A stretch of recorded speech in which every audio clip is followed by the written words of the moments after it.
I am writing this under an appreciable mental strain, since by tonight I shall be no more, penniless, and at the end of my supply of the drug which alone makes life endurable, I can bear the torture no longer, and shall cast myself from this garret window into the squalid street below.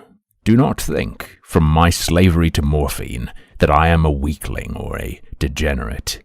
When you have read these hastily scrawled pages, you may guess, though never fully realize, why it is that I must have forgetfulness or death. It was in one of the most open and least frequented parts of the broad Pacific that the packet of which I was supercargo fell a victim to the German sea raider. The Great War was then at its very beginning, and the ocean forces of the Hun had not completely sunk to their later degradation, so that our vessel was made a legitimate prize, whilst we of her crew were treated with all the fairness and consideration due us as naval prisoners. So liberal indeed was the discipline of our captors, that 5 days after we were taken, I managed to escape alone in a small boat with water and provisions for a good length of time. When I finally found myself adrift and free, I had but little idea of my surroundings. Never a competent navigator, I could only guess vaguely by the sun and stars that I was somewhat south of the equator. Of the longitude I knew nothing, and no island or coastline was in sight. The weather kept fair, and for uncounted days I drifted aimlessly beneath the scorching sun, waiting either for some passing ship or to be cast on the shores of some habitable land. But neither ship nor land appeared, and I began to despair in my solitude upon the heaving vastnesses of unbroken blue. The change happened whilst I slept. Its details I shall never know, for my slumber, though troubled and dream-infested, was continuous. When at last I awaked, it was to discover myself half sucked into a slimy expanse of hellish black mire, which extended about me in monotonous undulations as far as I could see, and in which my boat lay grounded some distance away. Though one might well imagine that my first sensation would be of wonder at so prodigious and unexpected a transformation of scenery, I was in reality more horrified than astonished, for there was in the air and in the rotting soil a sinister quality which chilled me to the very core. The region was putrid with the carcasses of decaying fish and of other less describable things which I saw protruding from the nasty mud of the unending plain. Perhaps I should not hope to convey in mere words the unutterable hideousness that can dwell in absolute silence and barren immensity. There was nothing within hearing, and nothing in sight save a vast reach of black slime. Yet the very completeness of the stillness and the homogeneity of the landscape oppressed me with a nauseating fear. The sun was blazing down from a sky which seemed to me almost black in its cloudless cruelty, as though reflecting the inky marsh beneath my feet. As I crawled into the stranded boat, I realized that only one theory could explain my position. Through some unprecedented volcanic upheaval, a portion of the ocean floor must have been thrown to the surface, exposing regions which for innumerable millions of years had lain hidden under unfathomable watery depths. So great was the extent of the new land which had risen beneath me that I could not detect the faintest noise of the surging ocean, strain my ears as I might, nor were there any seafowl to prey upon the dead things. For several hours I sat, thinking or brooding in the boat, which lay upon its side and afforded a slight shade as the sun moved across the heavens. As the day progressed, the ground lost some of its stickiness and seemed likely to dry sufficiently for traveling purposes in a short time. That night I slept but little, and the next day I made for myself a pack containing food and water, preparatory to an overland journey in search of the vanished sea and possible rescue. On the third morning, I found the soil dry enough to walk upon with ease. The odor of the fish was maddening, but I was too much concerned with graver things to mind so slight an evil, and set out boldly for an unknown goal. All day I forged steadily westward, guided by a faraway hummock which rose higher than any other elevation in the rolling desert. That night I encamped, and on the following day still travelled toward the hummock, though that object seemed scarcely nearer than when I had first espied it. By the fourth evening, I attained the base of the mound, which turned out to be much higher than it had appeared from a distance, an intervening valley setting it out in sharper relief from the general surface. Too weary to ascend, I slept in the shadow of the hill. I know not why my dreams were so wild that night, but ere the waning and fantastically gibbous moon had risen far above the eastern plain, I was awake in a cold perspiration, determined to sleep no more. Such visions as I had experienced were too much for me to endure again, and in the glow of the moon I saw how unwise I had been to travel by day. Without the glare of the parching sun, my journey would have cost me less energy. Indeed, I now felt quite able to perform the ascent which had deterred me at sunset. Picking up my pack, I started for the crest of the eminence.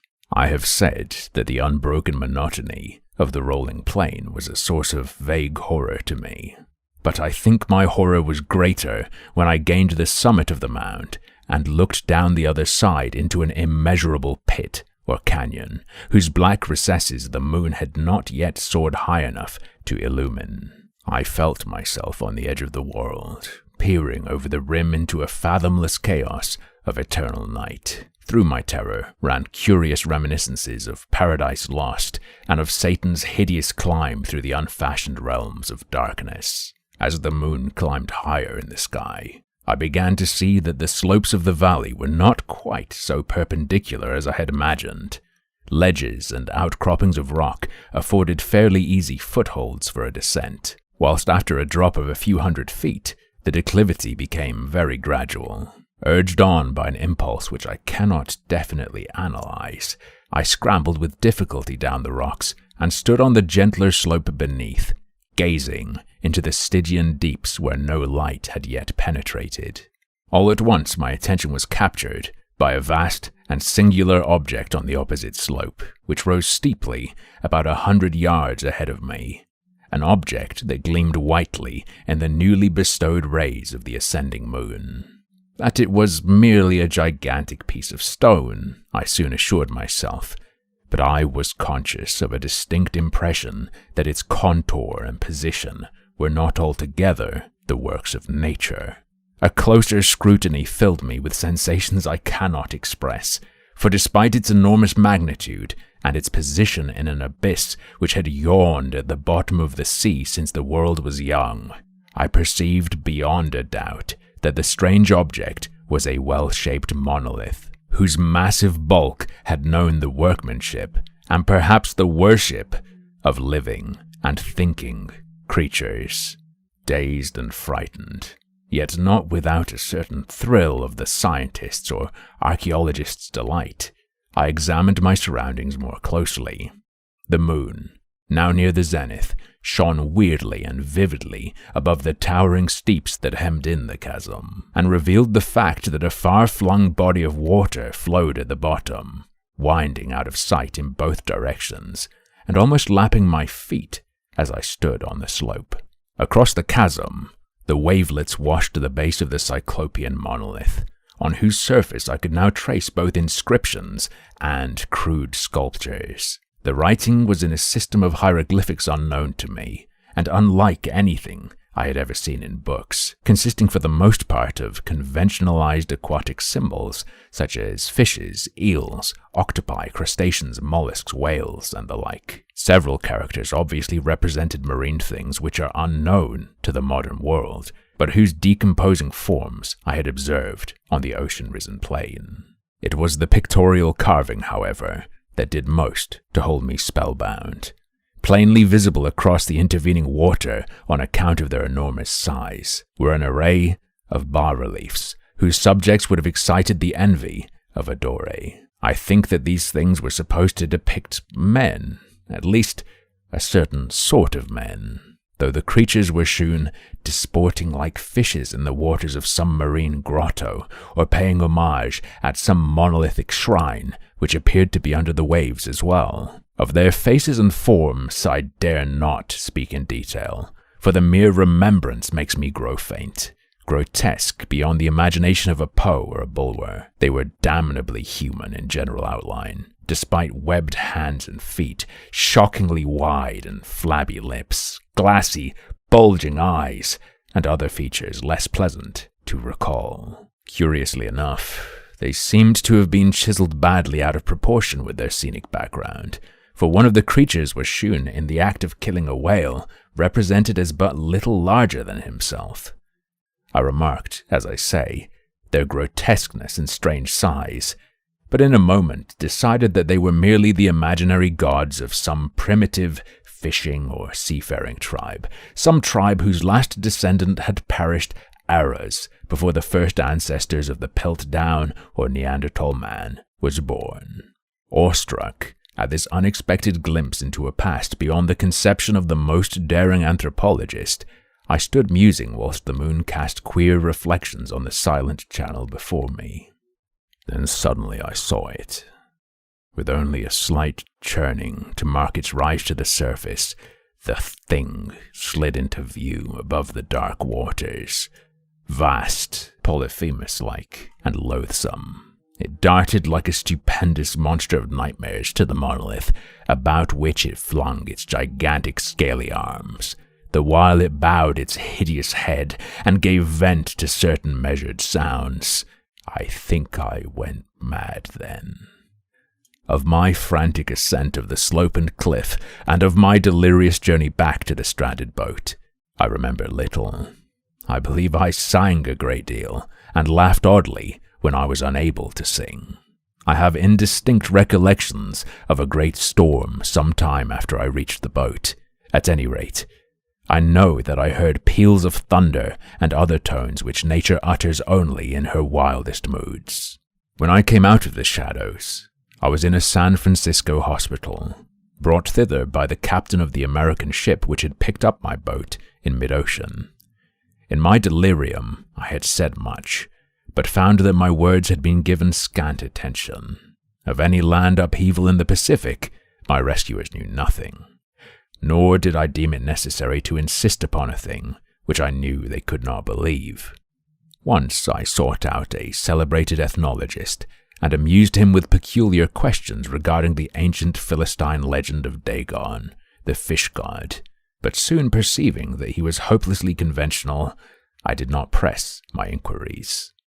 It is at night, especially when the moon is gibbous and waning, that I see the thing. I tried morphine, but the drug has given only transient surcease, and has drawn me into its clutches as a hopeless slave. So now I am to end it all, having written a full account for the information or the contemptuous amusement of my fellow men. Often I ask myself if it could not all have been a pure phantasm, a mere freak of fevers as I lay sun-stricken and raving in the open boat after my escape from the German man-of-war.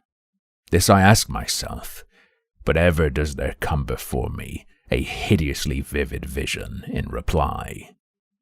I cannot think of the deep sea without shuddering at the nameless things that may at this very moment be crawling and floundering on its slimy bed, worshipping their ancient stone idols and carving their own detestable likenesses on submarine obelisks of water-soaked granite. I dream of a day when they may rise above the billows to drag down in their reeking talons the remnants of puny, war-exhausted mankind, of a day when the land shall sink and the dark ocean floor shall ascend amidst universal pandemonium. The end is near. I hear a noise at the door, as of some immense, slippery body lumbering against it. It shall not find me. God, that hand! The window! The window!